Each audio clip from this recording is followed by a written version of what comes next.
भक्तों, नव दुर्गा के 9 स्वरूपों में से देवी के छठे स्वरूप को देवी कात्यायनी के नाम से पूजा जाता है। माता कात्यायनी की पूजा नवरात्रि के छठे दिन यानी षष्ठी को बड़े धूमधाम से की जाती है। देवी की महिमा को लेकर 2 कथाएं हिंदू धर्म में अत्यंत प्रचलित हैं। देवी के इस स्वरूप के महत्व कथा ऋषि कात्यायन से जुड़ी होने के कारण उनका नाम कात्यायनी पड़ा। वहीं देवी कात्यायनी की महिमा कथा दुराचारी महिषासुर के वध से भी जुड़ी हुई है। आइए जानते हैं देवी कात्यायनी की महिमा की कथा। देवी कात्यायनी का स्वरूप अत्यंत उज्जवल और ज्योतिर्मय है। इस स्वरूप में देवी की 4 भुजाएं हैं। इसमें से दाएं तरफ के ऊपर वाली भुजा अभय मुद्रा में है और नीचे वाली भुजा वर मुद्रा में है। वहीं बाएं तरफ की नीचे वाली भुजा में तलवार और ऊपर वाली भुजा में कमल का पुष्प सुसज्जित है। देवी कात्यायनी का वाहन सिंह है। देवी कात्यायनी की कथा का उल्लेख देवी भागवत, महत्मय और मार्कंडेय पुराण में मिलता है। पुराणों में निहित कथाओं के अनुसार कथ नाम के एक प्रसिद्ध महर्षि हुआ करते थे। उनके पुत्र का नाम ऋषि कात्या था। आगे जाकर ऋषि कात्या के गोत्र में महर्षि कात्यायन का जन्म हुआ और ऋषि अपने तप के कारण विश्व प्रसिद्ध हुए। ऋषि कात्यायन की इच्छा थी कि देवी भगवती उनके घर पुत्री रूप में जन्म ले, इसीलिए उन्होंने वर्षों तक देवी भगवती की कठोर तपस्या भी की। मान्यता है कि ऋषि कात्यायन की ऐसी एक निष्ठ तपस्या से प्रसन्न होकर देवी भगवती ने तब उनकी इच्छा का मान रखते हुए उनके घर पर जन्म लिया। ऋषि कात्यायन की पुत्री होने के कारण ही देवी भगवती देवी कात्यायनी कहलाई। महर्षि कात्यायन ने बड़े प्रेम से देवी कात्यायनी का पालन पोषण किया था। कुछ समय पश्चात पृथ्वी पर दुराचारी महिषासुर का उपद्रव सारी सीमाएं लांघ रहा था। महिषासुर को यह वरदान मिल गया था कि कोई भी पुरुष कभी भी उसे पराजित या उसका अंत नहीं कर पाएगा।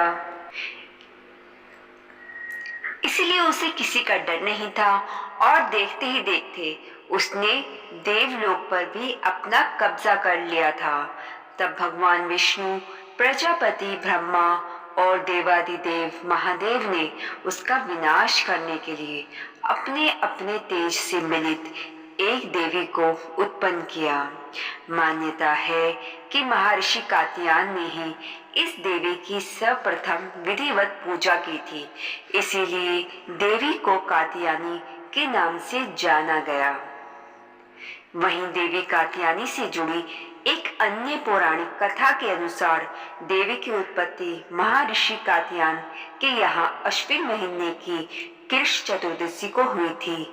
इसके बाद महर्षि ने शुक्ल सप्तमी, अष्टमी और नवमी तक देवी की अपने आश्रम में विधिवत पूजा अर्चना की और दसवीं को देवी के इस स्वरूप ने महिषासुर का वध किया था। यही कारण है कि देवी के इस स्वरूप को देवी कात्यायनी के नाम से जाना गया था। महिषासुर का अंत करने के कारण देवी को महिषासुर मर्दनी के नाम से भी जाना गया। इसके अलावा देवी कात्यायनी से जुड़ी एक और मान्यता ये भी है कि देवी दुर्गा का यह स्वरूप अमोघ फलदायिनी है। व्रज की गोपियों ने करुणा अवतार श्री कृष्ण को अपने पति के रूप में पाने के लिए कालिंदी यमुना के किनारे देवी कात्यायनी की ही आराधना की थी। इसी कारण वर्तमान में भी देवी कात्यायनी समस्त व्रज मंडल की अधिष्ठात्री देवी के रूप में प्रतिष्ठित है। स्कंद पुराण में देवी कात्यायनी के बारे में यह उल्लेख भी मिलता है कि उनकी उत्पत्ति परमेश्वर के सांसारिक क्रोध से हुई थी। नवरात्रि के छठे दिन देवी दुर्गा के इस स्वरूप की पूजा का काफी महत्व है। ऐसी मान्यता है कि देवी कात्यायनी की पूजा में लाल और सफेद रंग के कपड़े पहनना बहुत शुभ होता है। मान्यता तो ये भी है कि माँ कात्यायनी के चरणों में अपना सब कुछ समर्पित करते हुए उनकी आराधना करने वाले भक्तों को उनके दर्शन प्राप्त हो जाते हैं। देवी के इस स्वरूप के पूजन से भक्तों में एक अद्भुत शक्ति का संचार होता है। देवी कात्यायनी का ध्यान गोधूली बेला में किया जाना चाहिए। देवी कात्यायनी की आराधना का मंत्र ओम देवी कात्यायने नमः अर्थात ओमकार के जैसे निर्विकार स्वरूप वाली देवी कात्यायनी की कृपा व शुभ दृष्टि हम पर बनी रहे। हम उन्हें बारंबार नमस्कार करते हैं। ऐसी मान्यता है कि देवी कात्यायनी